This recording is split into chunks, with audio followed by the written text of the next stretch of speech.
नमस्कार मु जितेंद्र आपण मानक स्वागत करुच्ची दैनिक न्यूज ओडिया चैनल को। तो आज सारा दिन कौन सब बछा बछा और टॉप न्यूज गुड़िक रही चलते संपूर्ण भिडियो जानी नवा। आसिला गोटे आश्चर्यजनक खबर बुढ़ा हेबार लगी भारत। यंग इंडिया बा यंगिस्तान भाव जना जाउथवा भारत एवं बुढ़ा हेबार लगी। देश में मोट जनसंख्यार पाखापाखि 10% लोकों बयस 60 वर्ष अतिक्रम कर सारी। प्रकाश पाई रजिस्ट्रार जेनेल ऑफ इंडिया बा आरजीआई रिपोर्ट मुताबक देश में 14 वर्ष कम वयस्क पिलांक संख्या आशातीत भाव में कमुचे। रिपोर्ट कहूँ आजिका दिन में भारत में प्रति 10 जन जड़े 60 वर्षर व्यक्ति रोचते। 6.4% लोकों बयस 65 रु अधिक। 2011 जनगणना समय 60 वर्ष रु अधिक बयसर लोकों संख्या 8.6% थिला। 2024 रे यह 9.7% को अतिक्रम करिछि। एहस युव गोष्ठी प्रजनन क्षमता ह्रास पाउथवा जना पड़ी, जहाँ भारत को वयस्क देश में परिणत करिवार आशंका करा जाउछि। चलो देखिए परवर्ती अपडेट कौन रही। फुलुची महानदी आसिपारे बन्या। फुलुची महानदी में बन्या आशंका। ऊपर मुंडे लगाना वर्षा जो हीराकुद जलभंडार जलस्तर वृद्धि पाई। फल हीराकुद गेट खोली महानदी में जलस्तर वृद्धि पाई। बन्या जल मुंडली में पहुंची। मुंडली में सकाल 6टा सुधा 5,92,225 क्यूसेक जल प्रवाहित होता बेले मुंडली उपरी भाग में जलस्तर 88.90 फुट थिबा बेले तल भाग में 6.90 फुट रही। बर्तमान महानदी जलस्तर द्रुत गति में वृद्धि पाउथा बेले महानदी में मध्यम धरणर बन्या आशंका रही। महानदी जल प्रवाहर मात्रा 6 लाख टपिले बांकीर तलिया अंचल में बन्या पानी पशिबार आशंका करा जाउछि। चलो देखिए परवर्ती अपडेट कौन रही। निज भाषा पाठ पढ़े आदिवासी पिला। आदिवासी छात्र छात्री को सामानकर मातृभाषा शिक्षा प्रदान करने सरकार प्रचेषा करुछन्ति। एही क्रम में प्रथमे सांताली भाषा शिक्षा प्रदान करने प्रस्तुति करिसेंति सरकार। अन्य आदिवासी भाषा मानकर स्क्रिप्ट नाही, तेणु सामानक पई ओडिया लिपि रे पुस्तक लिखाजिवो, किंतु सामानक भाषा रे ही पाठ्यपुस्तक एवं अन्यान्य बही पढ़ाजिवो। न्यू इंडियन एक्सप्रेस पक्षरु आयोजित ओडिशा लिटरारी फेस्टिवल रे यह कहते मुख्यमंत्री मोहन चरण माझी। से कही 2014 में ओडिया भाषा शास्त्रीय भाषार मान्यता पाइबा पर आम भाषार प्राचीनता प्रमाणित हो सारी। प्राय 3000 वर्षर ऐतिहासिकता उपरे प्रतिष्ठित ओडिया भाषार लिपि ब्रह्मलिपि तार अस्तित्व अर्जन करिछे। ओडिया भाषा को ज्ञान भंडारर भाषा भाव में व्यवहार करने दिगरे सब प्रकार प्रचेषा चालू रही। चलो देखिए परवर्ती अपडेट कौन रही। बायोमेट्रिक उपस्थान बाध्यतामूलक। पंचायत कर्मचारी वीडियो पर्यंत समस्त लागू हेबो बायोमेट्रिक उपस्थान। बायोमेट्रिक उपस्थापन बाध्यतामूलक करिसेंति राज्य सरकार। पंचायत कर्मचारी वीडियो पर्यंत समस्त लागू हेबो बायोमेट्रिक व्यवस्था। समयानुवर्तित और काम स्वच्छता आने को यह व्यवस्था करा जायछि ओ एने कड़ा निर्देशनामा जारी करिसेंति राज्य सरकार। एमितिकी एणिकी समस्त ग्राम पंचायत, पंचायत समिति, जिला परिषद, जिला कार्यालय रे लागिबो बायोमेट्रिक मेसिन। तुरंत बायोमेट्रिक उपस्थान प्रणाली स्थापन सह कार्यक्रम करिया पई पदक्षेप नेबाकू निर्देश दिया जायछि। चलो देखिए परवर्ती अपडेट कौन रही। सुभद्रा हिताधिकारी मानक पई आसिला बड़ खबर। अयोग्य हिताधिकारी मन में छनका। प्रकृत तथ्य न दे सुभद्रा योजना हतई हिताधिकारी पंजीकरण चेक करेंगे सरकार। घरे कार थाई तथ्य लुचाउथिबा हिताधिकारी को धराइब परिवहन विभाग। क्यों सुभद्रा हिताधिकारी केबे क्यों कार किनिछंती, तांकर ड्राइविंग लाइसेंस अछि कि नाही, से सबुर तथ्य एवं परिवहन विभाग डाटाबेस रु बाहर कराजिवो। से भली कौन हिताधिकारी जदि मृत व्यक्ति ना किसी चंचकता करिसेंती किंबा हिताधिकारी मृत्यु हो जाइछे ताहले तार तथ्य देवे स्वास्थ्य विभाग। मृत्युवरण कर लोकों ना डेथ सर्टिफिकेट इश्यू होइथिबो आ स्वास्थ्य विभाग डाटाबेस रे तार तथ्य निश्चित रहिथिबो। से भली धान बिक्री पई चाषी पंजीकरण बेले देइथिबा जमी बाबद तथ्यरू धरा पड़िबे अयोग्य हिताधिकारी। जो माने 5 एकर किंबा ताठारू अधिक जमीर तथ्य देइथिबे सेमाने सुभद्रा योजना पाइबाकू अयोग्य अटंती। एमितिरे सेमानकू चिन्हट करी सुभद्रा योजनारू बाद दियाजिबो। चलो देखिए परवर्ती अपडेट कौन रही। आसिला नुआ योजना। ट्रेनिंग रे मासकू मागणारे मिलिबो 15,000 टंका। देश में सरकार अनेक प्रकार योजना चलाउछन्ति। एमिति एक योजना 2023 मसीहा पीएम मोदी जन्मदिन अवसर में आरंभ करा जायथिला। तार नाम हेउछि पीएम विश्वकर्मा योजना। यह योजनार लाभ वर्तमान लक्ष लक्ष लोक उठाउछन्ति। सरकारक एही योजना माध्यम देशर गरीब एवं अभावी लोकंकु सहाय्य करा जाउछि। एथिरे लोकमानकु आर्थिक एवं टेक्निक सहाय्य दिया जाउछि। जो माने छोट छोट पारंपरिक काम करुछन्ति सेमानकु एही सुविधार लाभ जोगाई दिया जाउछि। पीएम विश्वकर्मा योजना अनुଯାयी लाभार्थी को अनेक प्रकार सुविधा सुजोग दि जाउछि। सर्वप्रथम रजिस्ट्रेशन पर लोक को ट्रेनिंग दि जाउछि जहाँ संपूर्ण मागणा। ट्रेनिंग रे प्रतिदिन 500 अर्थात मासिक 15,000 टंका मिलिबो। सरकार पक्षर एमानकु सर्टिफिकेट मध्य दिया जिवो। एही ट्रेनिंग पाई सारिया परे जदि आपण व्यवसाय करिबा आरंभ करिवे तबे आपनकु 1 लाख टंकार लोन मिलिबो। ठीक समय लोन सुझिया परे द्वितीय थर आपनकु 2 लाख टंका पर्यंत लोन मिली परिबो। तो यह योजनार सविशेष तथ्य जानापी आपण निकटस्थ जनसेवा केन्द्र को विजिट करी एहाकु आवेदन करें। चलो देखिए परवर्ती अपडेट कौन रही। पिलांको सह खाद्य खाइबे शिक्षक। सरकारी स्कूल शिक्षक मानकु छात्र छात्री मानक सहित मध्याह्न भोजन करने को निर्देश दि जाइए। तेलंगानार मुख्यमंत्री रेवंत रेड्डी हैदराबाद शिक्षक दिवस में आयोजित एक कार्यक्रम में जोगदे यह सूचना देते। रेड्डी कहते सरकारी स्कूल में खाद्य खराब होबार अनेक घटना घटे, तेणु सरकार खाद्य एवं अन्य मौलिक आवश्यकता पांठि वृद्धि करुछन्ते, किंतु एही घटना से दुखित हुअन्ते। एटी कहछन्ति जे से स्कूल परिदर्शन करिवे एवं छात्र छात्री सहित खाद्य खाइबे। से कहछन्ति जदि शिक्षक माने छात्र छात्री सहित खाद्य खाइबे तेबे एहा खाद्य प्रस्तुतिर उपयुक्त मान बजाय रखिबारे सहाय्य करिवो। मुख्यमंत्री शिक्षक मानकु खाद्य एवं अन्य सुविधार गुणवत्ता उन्नति करिया पई आवश्यकता विषय सरकार को जणाइबाकू कहिथिले। चलो देखिए परवर्ती अपडेट कौन रही। राज्य में 227 आम्बुलेंस अचल। राज्य में रोगी सेवार मेरुदंड पलटि 108 आम्बुलेंस को नहीं सांघातिक चित्र सामना को आसी। 227 आम्बुलेंस हठात अचल हो रोगी सेवार बाद पड़ी। अचल होता यह आम्बुलेंस आसंता किछि दिन भितर पुणी थर रोगी सेवार सामिल होबार आशंका कम रोचे। एथिपाई विभिन्न जिले में रोगी सेवा बाधाप्राप्त होइछे। रोगी पाखे आम्बुलेंस पहुंचा यथेष्ट विलंब होउछि। आगकू एही स्थिति लगी रहिले राज्य में रोगी सेवा एक प्रकार ठप हो।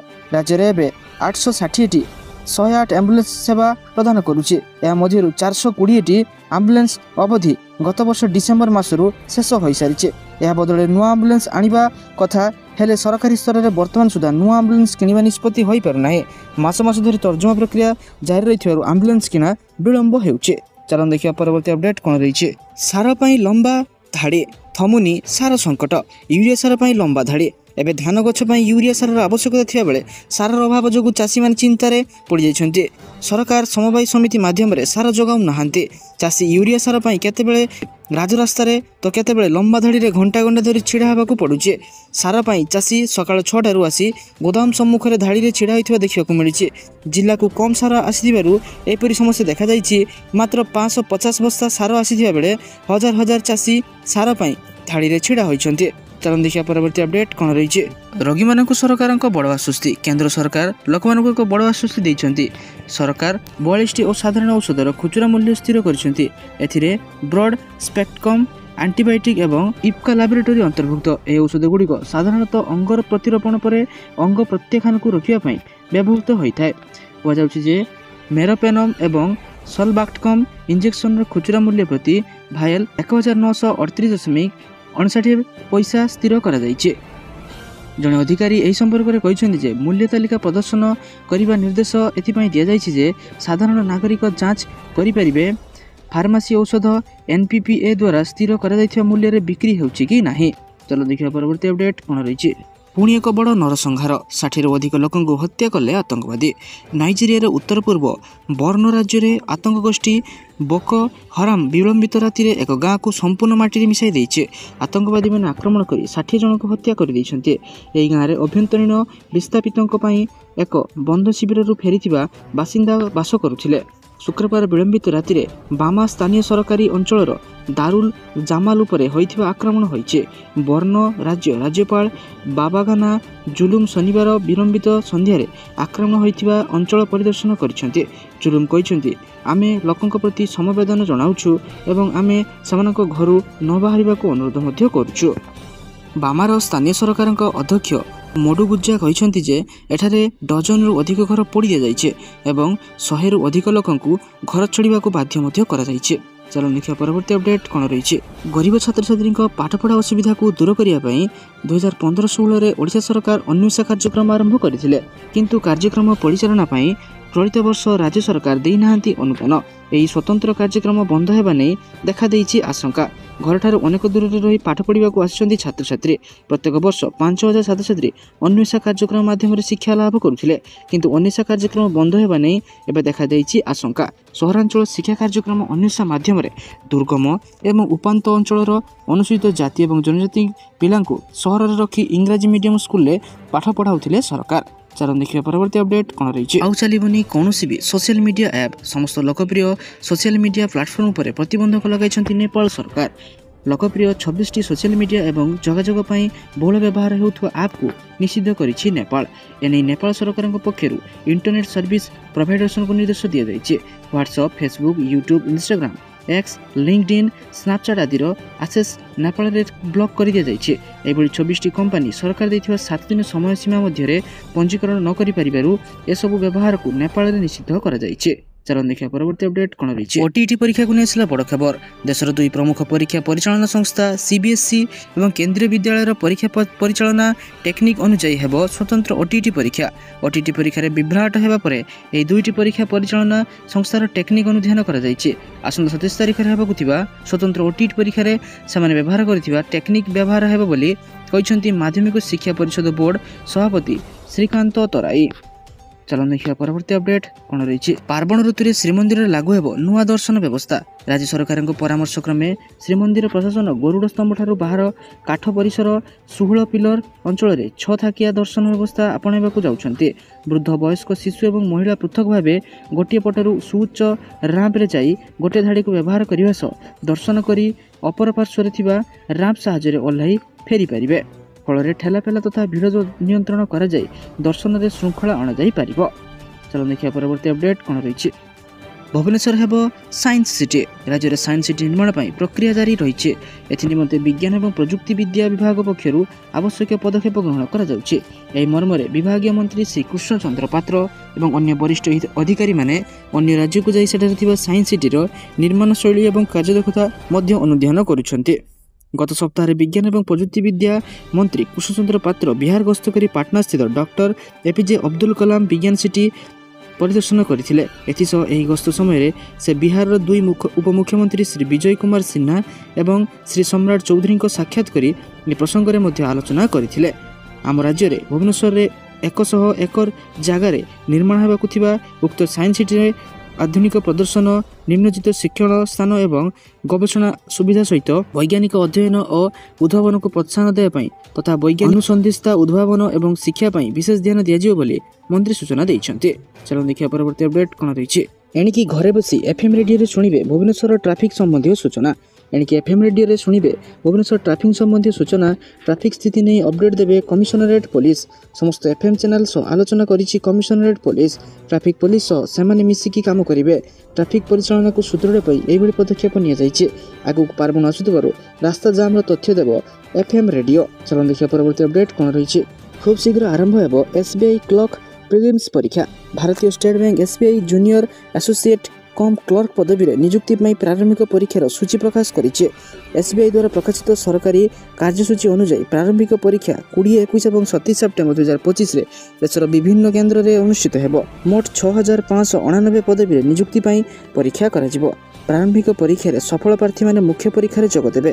ସେହି ସମୟରେ ମୁଖ୍ୟ ପରୀକ୍ଷାରେ ଉତ୍ତୀର୍ଣ୍ଣ ପ୍ରାର୍ଥୀମାନେ ସ୍ଥାନୀୟ ଭାଷା ପରୀକ୍ଷା ଦେବେ। ମନୋନୀତ ପରୀକ୍ଷାର୍ଥୀଙ୍କୁ ବିଭିନ୍ନ ରାଜ୍ୟରେ ନିଯୁକ୍ତି ଦିଆଯିବ। ପ୍ରାରମ୍ଭିକ ପରୀକ୍ଷାରେ ଇଂରାଜୀ ଭାଷା, ସଂଖ୍ୟାତ୍ମକ ଦକ୍ଷତା ଏବଂ ଯୁକ୍ତି ସମ୍ବନ୍ଧୀୟ ପ୍ରଶ୍ନ ପଚରାଯିବ। ପରୀକ୍ଷାରେ ମୋଟ 100ଟି ପ୍ରଶ୍ନ ପଚରାଯିବ ଏବଂ 60 ମିନିଟ୍ ସମୟ ଦିଆଯିବ। ଏହି ନିଯୁକ୍ତି ବିଷୟରେ ଅଧିକ ଜାଣିବା ପାଇଁ ଆପଣମାନେ ଏସ୍ବିଆଇର ଅଫିସିଆଲ ୱେବସାଇଟ୍କୁ ଭିଜିଟ୍ କରି ଏହାର ସମ୍ପୂର୍ଣ୍ଣ ତଥ୍ୟ ଜାଣିପାରିବେ। ସାରାଦିନ ଏପରି ବଛା ଏବଂ ଗୁରୁତ୍ୱପୂର୍ଣ୍ଣ ଖବର ଜାଣିବା ପାଇଁ ଆମ ଚ୍ୟାନେଲକୁ ସବସ୍କ୍ରାଇବ୍ ରଖନ୍ତୁ ଏବଂ ଆମ ଭିଡ଼ିଓ ଗୋଟେ ଲାଇକ୍ କରିଦିଅନ୍ତୁ। ଧନ୍ୟବାଦ।